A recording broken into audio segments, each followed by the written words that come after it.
Okay, so let's talk about a debt situation. And our guests, Elijah Munyi, who is a researcher on China and adjunct professor at USIU Africa, is bringing the China angle to our debt conversation.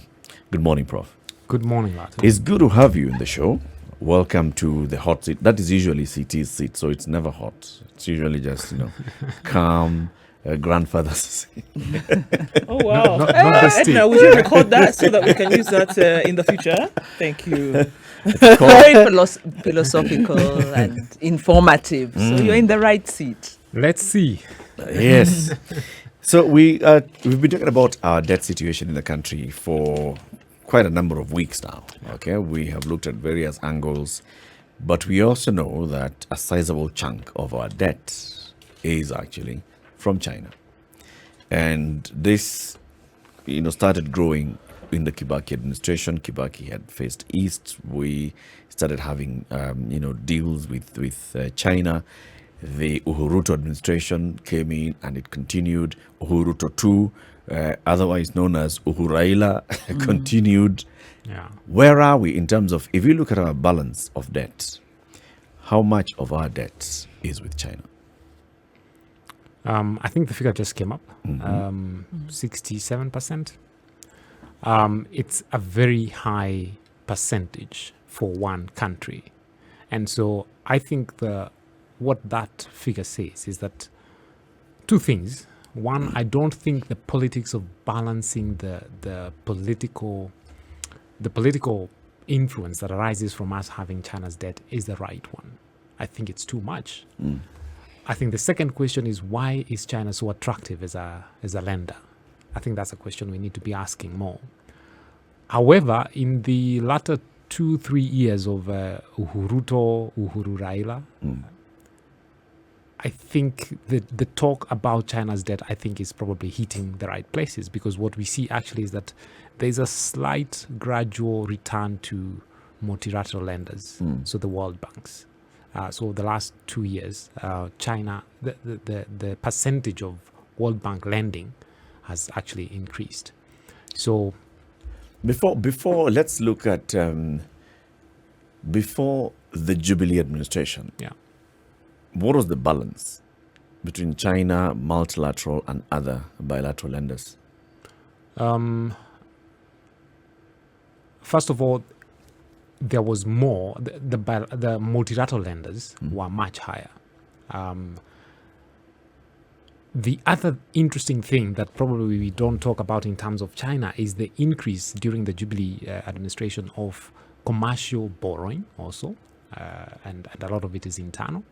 And then, of course, the shooting up of Chinese. So I don't have the exact figures, but probably it would have been, I believe, less than 40%, from China.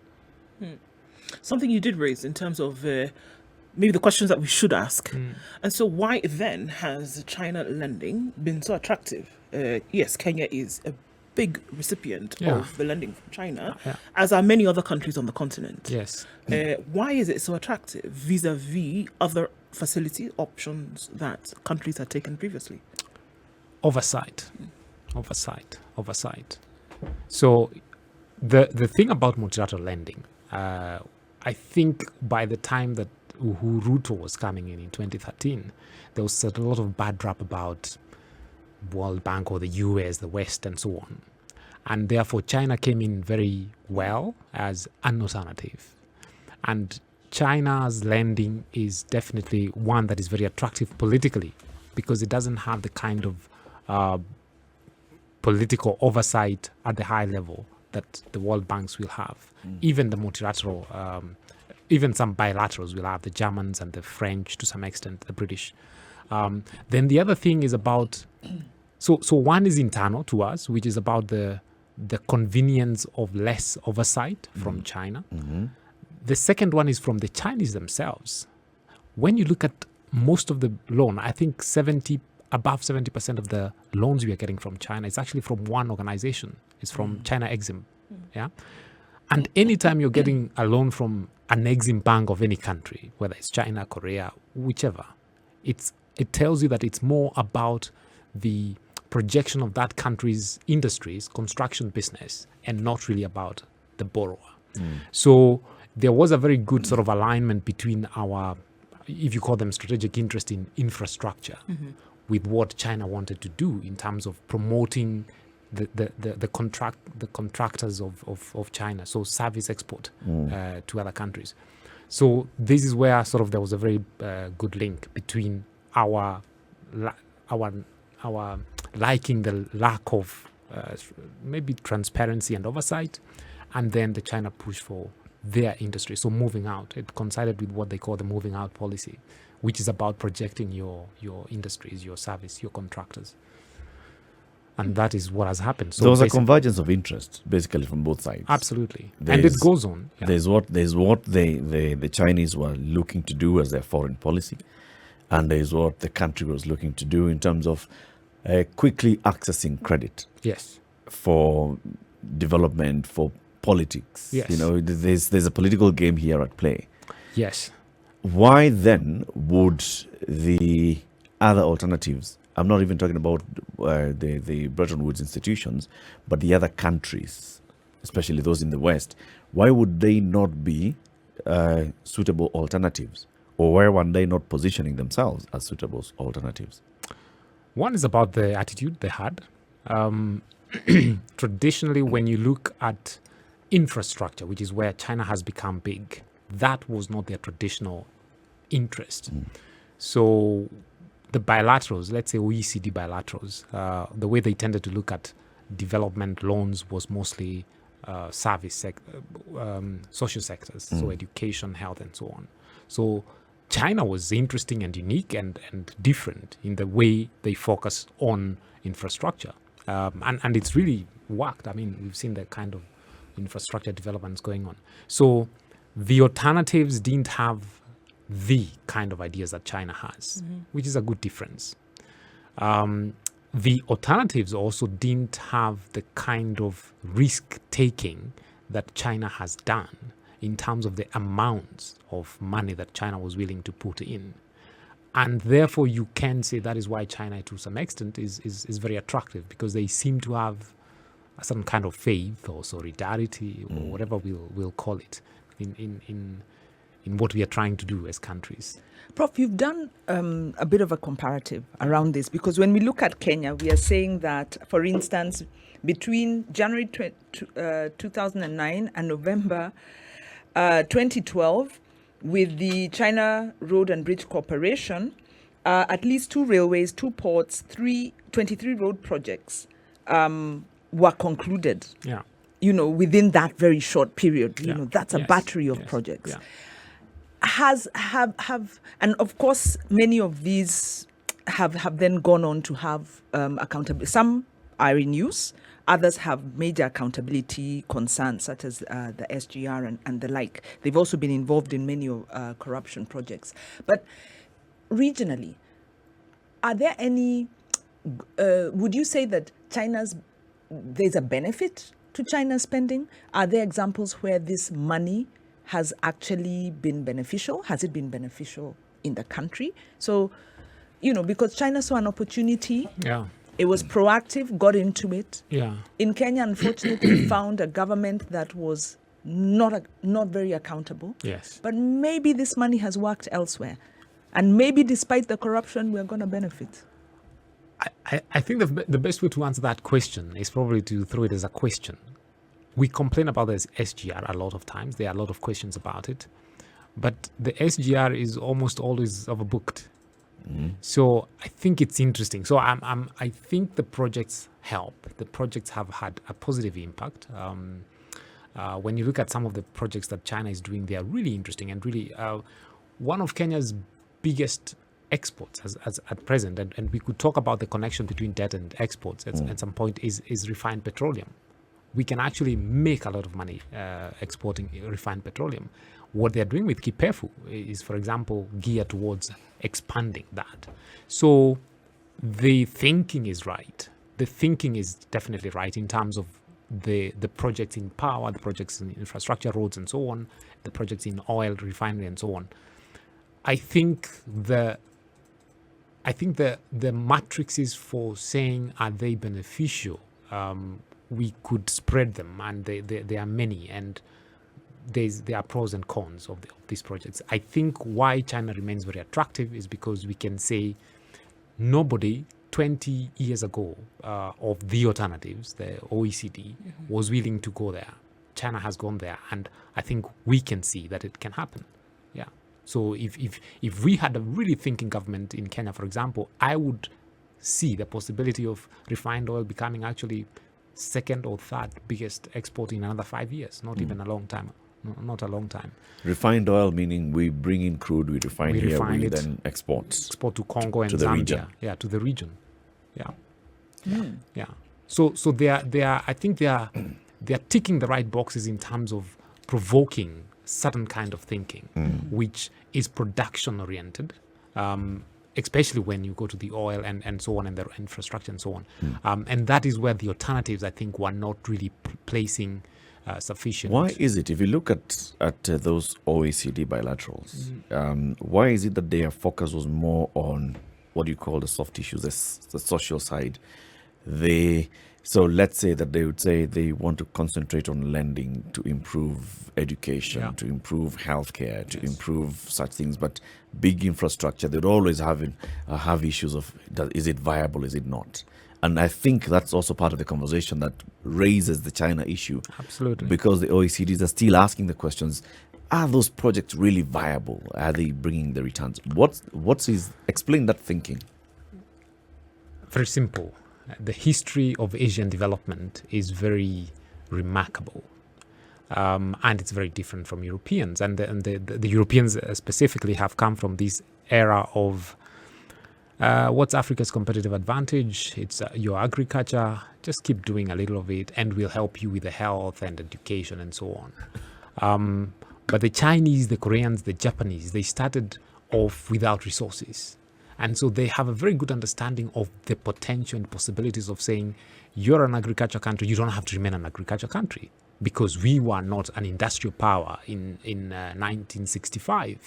But we could import the oil, we could import the steel, we could import the iron, and we have become the manufacturing hub of the world. You can do the same. So it's basically the development history of, say, 1970 to 2000, which is the Asian development years, compared to the development of 1945 or before, the Western European development. So the focus on export-led industrial development, that is the Eastern, that is the Asian model. The Western model was more of we've got areas of the world which will be industrial powerhouses, and others will be providers of raw materials. And I think that's a difference. Do you think Kenya has, with the investments made through this partnership, do you think we've capitalized on it? And if not, then what has the gap been? Because the administration tells us it's going to hurt, but you're going to see the benefits. Yes. So should Kenyans be patient? Has the administration capitalized on this, the Chinese opportunity, if you were to call it that? I think so. I think they have capitalized very well in terms of capital procurement, so debt. So definitely, they have gone all the way out. For some years, I think they didn't care what the OECD countries were doing, because we could get all the money we wanted from China. So in terms of, and capital is important. I mean, debt is just one forms of capital, of raising capital. So they have done that very well, and China has fit in very well.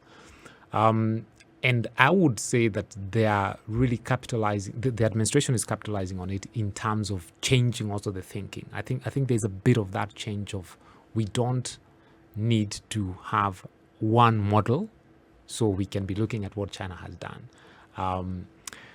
However, I think that is where I have a bit of a problem, because I wonder whether we are really looking at the Chinese model domestically, how they raise themselves up. And I don't think we are doing that. So we've embraced China so much as an alternative power to look up to, and I don't think that's a right. What have we missed in their model? the need for export-led growth.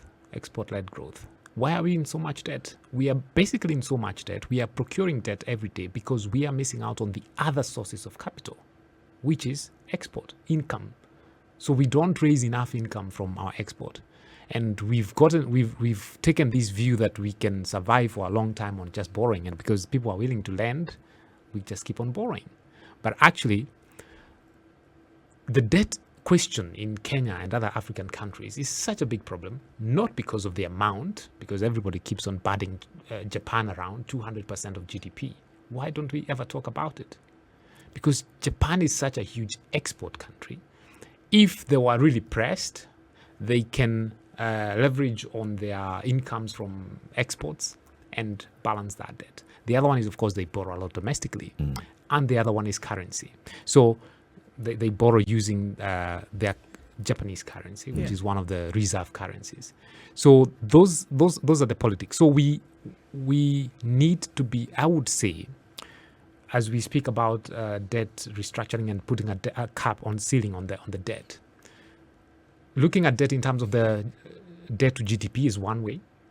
We can also probably extend it further and say, is it possible to look at how much we borrow as a function of our exports and incomes from exports? So I think we export stuff about 6 billion worth a year.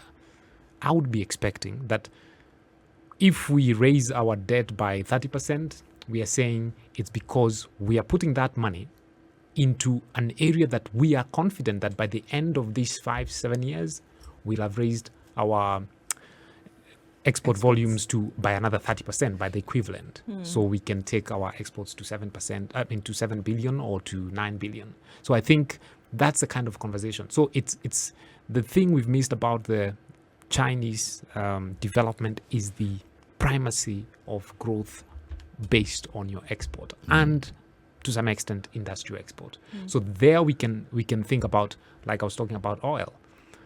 We don't have to think of ourselves traditionally as an agricultural powerhouse. Yeah, we could move from tea, and it's actually very easy to have tea overtaken by refined petroleum. The overall, we make the same amount, we make the same money. What we want is money, whether it comes from tea or from oil, it's the same. So we can do that. So the essential thing we've missed, I think, is the primacy of export-led growth. And indeed, in terms of what China has been able to do, that's just from what you're saying, moving away from factors that would have been traditionally Chinese in terms of how they did business, getting to the point where they looked at a population and said, look, here we are with almost a billion people, and then starting to, work on industry and manufacturing and things like that, and exporting industry. Now, I hear you saying almost that because the conversation has, many would argue, then been the China conversation has been blighted by a Western kind of, information to say, look, this is bad. This is a bad option. Obviously, because we're looking at the geopolitics of global control, right? But are we now shifting it and saying that, you know what, here's an option for credit, indeed, but what are you learning from these fellas who've been able to give you this money? They started off just a few 60 years ago with their population in the doldrums in terms of poverty. But here they are able to lend on a global scale. What is it that they have done that even as they lend to you, you can now get into copycat mode? Yeah, it's tough. So it's, first of all, I think we are not really learning. And I don't know if it's that we are not learning or we are not in the same status as China, for example. Because China with 1 billion population, I mean, even 1950s when China is poor, China was a political sort of powerhouse. And politics is the foundation of everything. Politics matters. So the reason this Western coloring or all this debate, even what we are talking about today, I think the overall number one lesson is we are talking about it because somehow debt is related to the influence of countries. So the West is suspicious or curious or unsure about what will be the Chinese influence on policy of African countries Yes. arising from the power that they are leveraging out of this debt. Yeah. So that is something that is not coming out very well, but we have ideas of it. And I would say it is actually quite malevolent. So we've seen China starting to have an influence on our foreign policy. So we have to be very careful. We can't say some things about China. You can see China has an impact in terms of the transparency, international transparency of debt now. So there was talk about revealing some of the contracts, for example, from SGR and other projects that has been hush-hushed. Yeah. We can see China has come up with very, very, very cunning methods of. So China, for example, if you're unable to pay a loan, can take up the toll stations that are being put up on the road and Yes. run those. So those are models of the Chinese way that I think are going to become more and more predominant as China becomes more powerful. So they get more influence in actually how you run your country. So those are things that the bilaterals, the OECD bilaterals didn't have, and we've seen that. And those are not necessarily good. Currencies, of course, China, one way countries solve their debt issues is currency. So we cannot say we are there, but I think it's something when we sit down with Wanjiro, we should think about. Why debt becomes a big problem is to a large extent the currency of your borrowing. So the question is, how can we wean ourselves from debt? One thing I think we can do as of now is that we can balance. So even the Chinese debt that we have, the 67%, is actually luckily or unluckily in dollars. Yeah, I think we can balance the five reserve currencies, for example, so that actually part of it is in Chinese yen. I think the British now are willing to come in a bigger way, so that we are not beholden to any one of these five in a very big way. And I think it's good that even the Chinese are lending us in dollars. So that dollars, this dollar debt, I think can be moved into other currencies. Then finally is the model of what to do with currencies, because I think that's a big one internationally. We will be stuck in debt for another 50 years until we resolve the question of these big five currencies versus the shilling, because you like when COVID happened, what these OECD bilaterals do is you go to your central bank and you print money and you have you have the stimulus packages. Yeah. This is something we can't do very well. So what can we do about the shilling? Amazing. Let's talk about that after the break. It's 7:30, Kenya's biggest conversation. With us in the studio this morning is Elijah Munyi. He's a researcher on China and he's also a professor at the USIU Africa. We are talking about the China angle to Kenya's debt conversation. 67% of our debt is with China. No, external debt. External debt, yes. Yes, This is not 67% internal, because of our external debt, debt, correct, is Yeah. with China. And that's a big one. And that's what we're discussing. So, good thing, bad thing, how do we capitalize on all this? This is the Situation Room. The conversation continues with Eric Latif Nduoko, our guest host today, Wanjiro Gekonyo, and our guest for this hour is Elijah Munyi, researcher on China, professor USIU Africa. We are talking about our debt situation and the China angle. And thanks so much. Obviously, there's a very strong anti-China narrative, and from what you're telling us, this is very much driven by Western, the Western world view, where China is viewed as a threat to the dominance in the global financial system.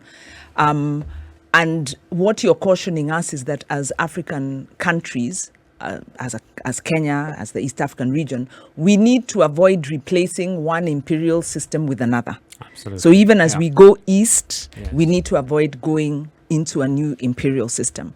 So what are the implications for the thinking of Africa as a rule maker in the global financial system.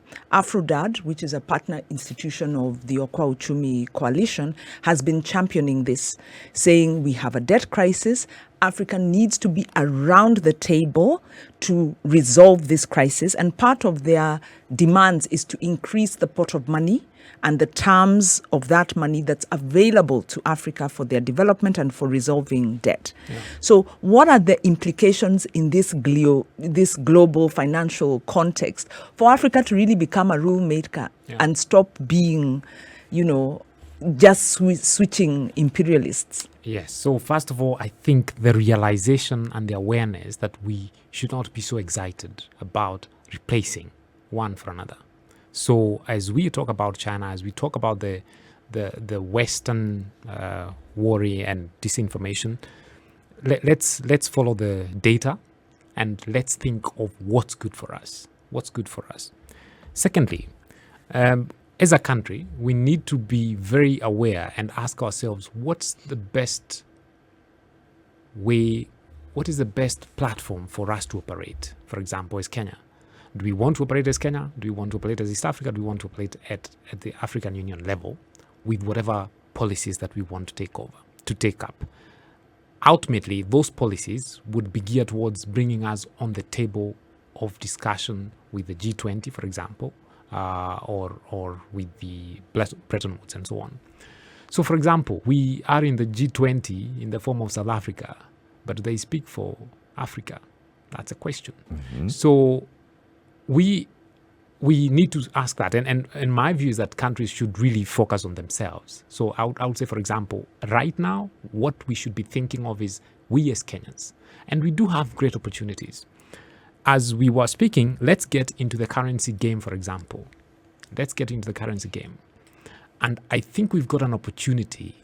It's not going to last long. And I feel that opportunity is either going to come through the Chinese or the British. Because these two countries are both part of the Great Five in terms of reserve currencies, but they are also reseeking themselves, particularly the British after the Brexit. So supposing as East African countries or as Kenya, we said, you the British, our debt in pound is actually very low for the British. We want to take a bit more of that, but not just take debt from you. We want, and we can talk with the Indians as well, because we are all part of this Commonwealth. So how is Commonwealth going to help us? Let's partner with the Indians and say to the British, we want you to allow the Indian currency and the Kenyan shilling to become part of the British pound reserve currency at the IMF, which means that we would be able to actually print some money. After all, we use their companies, Deraru. You print our money, put it at the IMF, that money comes back as our money, but you can give us in British pounds, for example. So it's a way of basically generating domestic debt using an international route. So that is an example of getting into the currency game. And we need to be very focused. Unfortunately, I would say let's not go Pan-Afric. Because often Pan-Afric it's very easy to become diluted. So we go individually. Let's go individually and let's negotiate with one country. And for example, China and the British would come in that. Isn't this exactly what these nations did, though? That we are talking about now as the Big Five, for example, China. This is exactly what they did. They became extremely singular in their approach. Absolutely. And it was not about being friends or, mollycoddling with anybody else. It was inward looking. We fix our issues first. And then after that, we can now, because by the time you're trading on a global scale, for example, by the time you're going out and domineering in terms of imperialism, what you have done is made sure that your backyard is sorted out. Absolutely. Isn't that exactly what they That's did? What they did. I mean, and the Chinese are absolutely good examples of what pragmatic development means. Because we, for example, and I think this sounds blunt and sometimes rude and inappropriate. If you're a poor country, how do you get money? You get money by selling to whoever has the money to buy. So when you look at Japanese, Korean, Chinese development, it's always been fueled by selling to the US because it's always been the greatest power, the greatest buyers. The Chinese have always been politically at loggerheads with the US since 1950s. But they were pragmatic enough to say, we are developing, it's 1980, we'll start producing, and we know who has the money to buy is the US.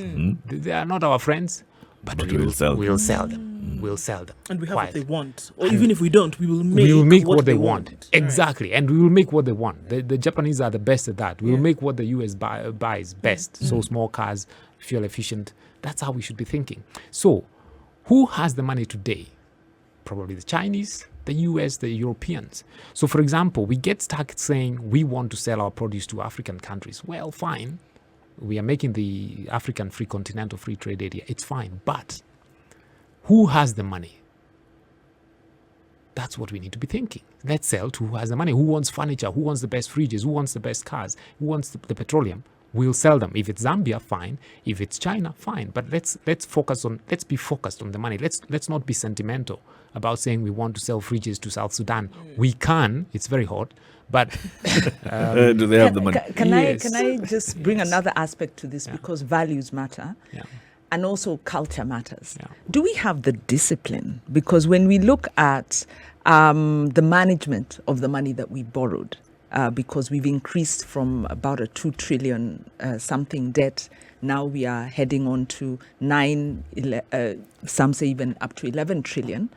But like you said, good projects, but the investments missed the mark. There are a lot of vested interests. There's a lot of corruption too around the Chinese project. So do we have, can we break this yoke if we don't deal with corruption? Can we break this yoke and still protect our fledgling democratic culture? Because China's not democratic, or at least their rules of, they've redefined democracy.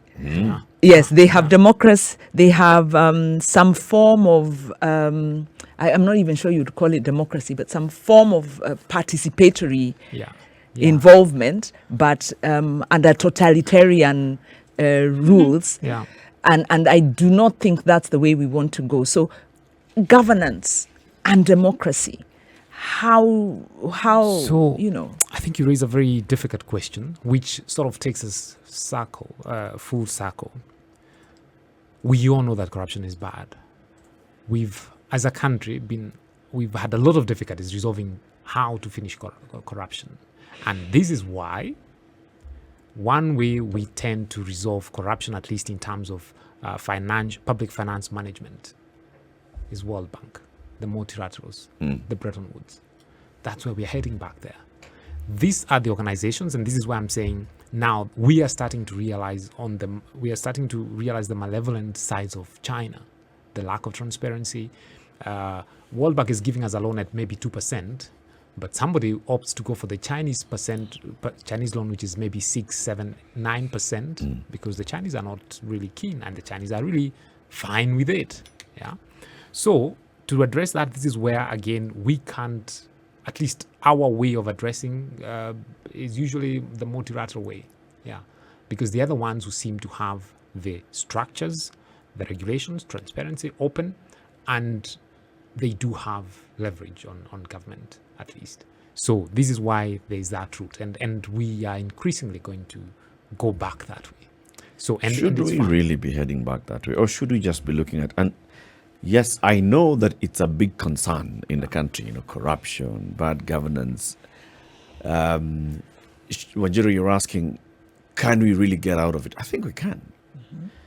I think it's possible for us to get out of it as long as we just, have a leadership that moves with it. And when there's an incident of corruption, we deal with it as an incident of corruption and not now blanketing everything as now Kenya is wholly corrupt. All these countries that we're talking about have issues of corruption. There are those that have higher levels of morality. For example, in the case of, let's say, Japan, where a small issue actually becomes a big issue, and the persons involved also have that moral obligation to take action by stepping aside, by, placing themselves to face the consequences of what they've done. Other countries in Europe are not like Japan. So there's corruption that also happens there, but then they discuss it. But they don't now turn up and say that this government is corrupt. They say such and such an individual has been spotlighted for incidences of corruption, and they deal with the individual. They don't say now the Tory government is corrupt because one Tory minister was caught to have dipped their hand in the cookie jar.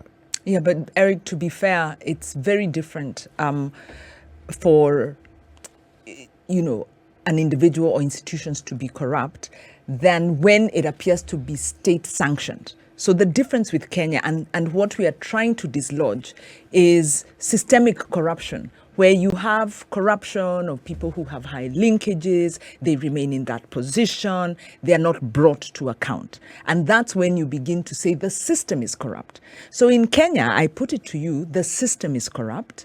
The president himself has admitted the system is corrupt. We are all part of this system. And the question I'm asking is, can we become a rule maker if we don't deal with this corruption that is, diminishing, deviates us from our goals?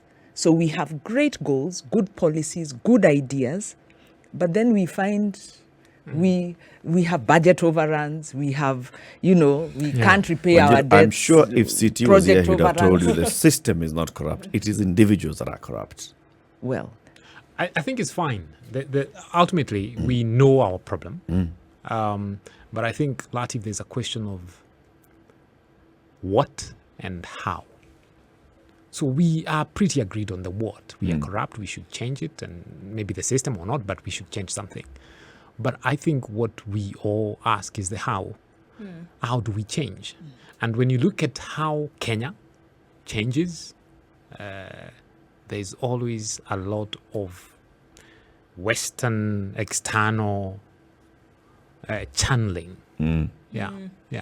So we've had a few instances of changes. I mean, the best one we can talk about, for example, is the getting rid of Munyi in that time, and the involvement of certain Western platforms in channeling how that goes. So and the kind of sacrifice it takes. So we don't have the Chinese or the Japanese incentives of somebody. There's a reason why. There's a very interesting societal sort of it's our thing. Why certain corrupt individuals actually, we know them, they are out there, we worship them. They're our heroes. They are our heroes. Yep. Yeah. So we need to understand, and I would say sort of really understand, not in a critical way, but why do we look up to these individuals, or why do certain people look up to them? That's all I was saying. Yeah. We may not necessarily have to, think about changing in the way it is currently being defined as this is the way you change. We may just need to look inwards and know this is what we all need. We all knew, yes, we got the support of West, but there was also an internal conversation Absolutely. of we need to have a political change, change in the way we are governing ourselves, change in the Katiba. We all have been having this conversation about there's corruption and there's need to change corruption. Yes.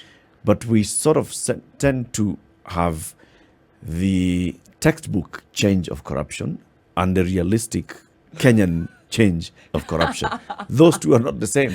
yes, because Eric, you're saying a little bit of corruption is okay, and do not name names, fight corruption, and still be very polite to the administration. Which is what I'm saying. I think, have Prof, to call I think a spade a spade. But we need to get there where we accept at what is our degree of corruption. Somebody else's definition of corruption should not define our corruption. Excuse me, an index is an index, and it's an allowable thing. We are operating on a global context, and we are evidence-based.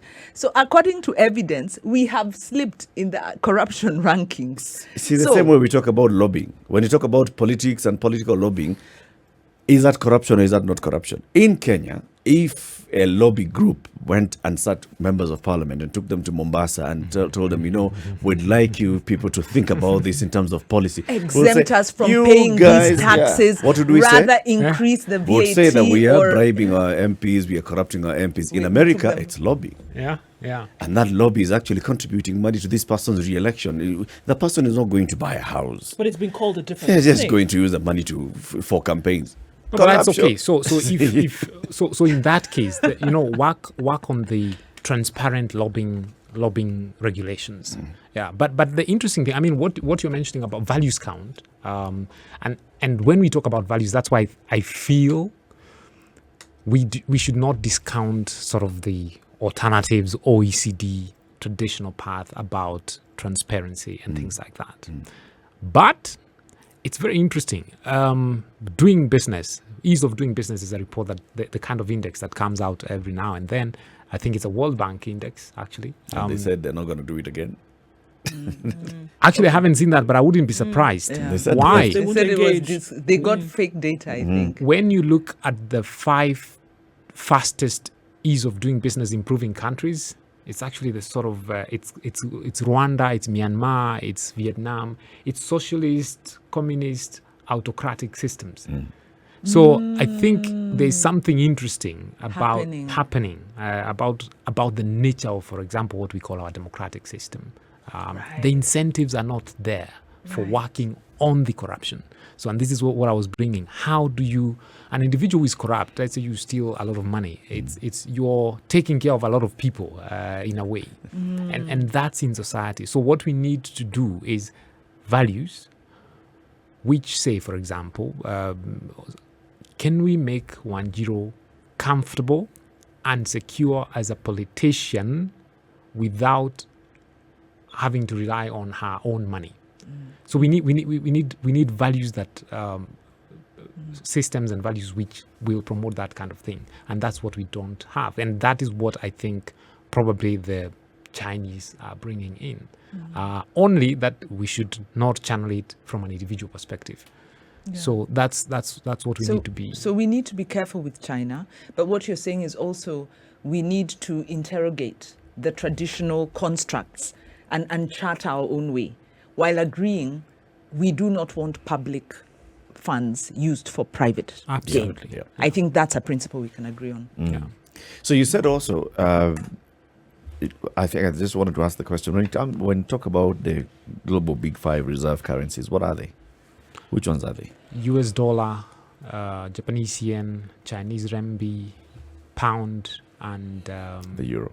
the euro. Okay. The euro. And so we need to look at our debt and see how we can balance out Yes. Yes. on all these 5 currencies. Yes. And when you look at the debt of the Japanese, for example, it's primarily 90% or above in the yen. When you look at the debt of all the European countries, the Euro countries, it's in their currency. Right. So we have a debt of about maybe 60 to 70% in euro, in the US dollar. We need to balance it, and we need to get in the currency game so that we are able to use our own money as an appendix of one of these 5, because I don't think we can quite get in the next 5 years to an African currency.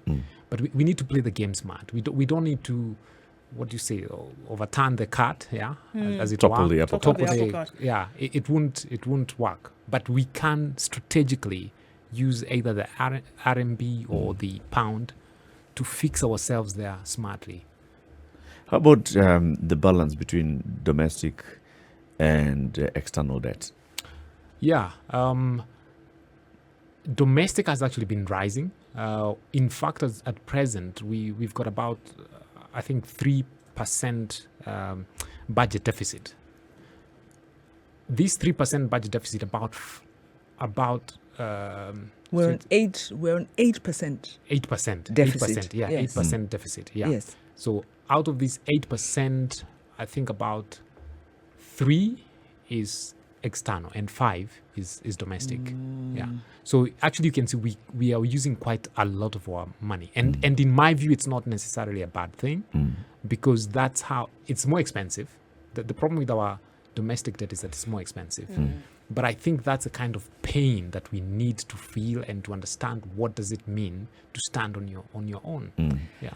Prof is the second person alongside Dr. Jaramba and the team from the Kenyatta University who are advocating for more, for us to go back to borrow locally. Local borrowing and rather fix the market so that we get the cost. And there's a conversation that needs to happen around that, because I think a lot of civil society, a lot of actors and policy influencers look at going outward.